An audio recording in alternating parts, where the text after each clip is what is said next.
Fellow Zimbabweans, in the next few weeks, I'm going to be posing a series of burning questions for us to think about. An obvious starting point in building a new Zimbabwe will be reducing public spending by reducing the size of the government. Curiously, while there already is a lot of focus on the need for a lean executive branch, hardly anything is said about the size of our legislature, even by those who are campaigning for change in our country. Let me paint this picture for you. Zimbabwe has 270 seats in its lower house and 80 senatorial seats. That means we have a legislative branch of 350 serving 10 provinces and a population of 16 million. We're talking here about 35 representatives per province who all have to be paid from public coffers. Now, the size of our economy, measured by gross domestic product, is about $15 billion. Now, let's compare that to the United States, whose lower house has 435 members and upper house 100 senators for a total of 535.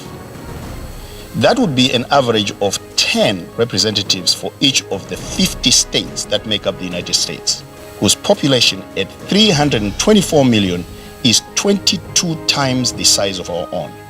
The US economy at $18 trillion is 1,200 times the size of Zimbabwe's, yet its legislative branch is only 1.5 times our own. So my question, not just for Zanu PF, but for all those who took part in the decision that led to the current size of the legislative branch is, how did we get here? Why did the champions of change who were part of the decision to dramatically increase the size of our legislature believe that this made sense? So here is the challenge this presents to a new government that would be truly committed to reimagining government and reducing public spending.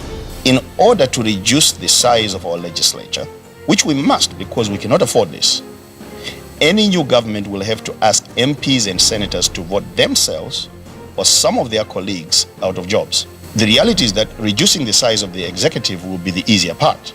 Reducing the size of the legislature would also involve delimiting constituencies, an exercise that has always proven to be contentious in any country. What we will need to do in 2018 is to put in place a government that will have the backbone and mandate to deal with these issues. This is Dr. Noah Manyika from Build Zimbabwe saying your vote is needed to bring about the change we need. So make sure you are registered to vote. Is there not a cause?